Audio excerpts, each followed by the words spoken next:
How to set up automated responses on Facebook Messenger. You need to download an app called Meta Business Suite to set up automated responses on Facebook Messenger.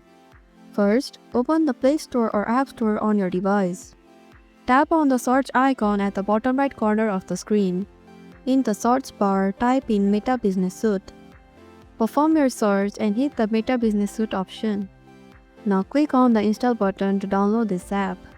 After finishing the installation, open the Meta Business Suite app.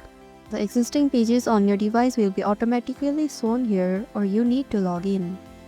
Tap on the hamburger icon at the bottom right corner of the screen. Then go to the settings. Press the automations option. Here, you can see various options like instant reply, frequently asked questions, away messages, and more. Next, select what kind of automated response you want to set.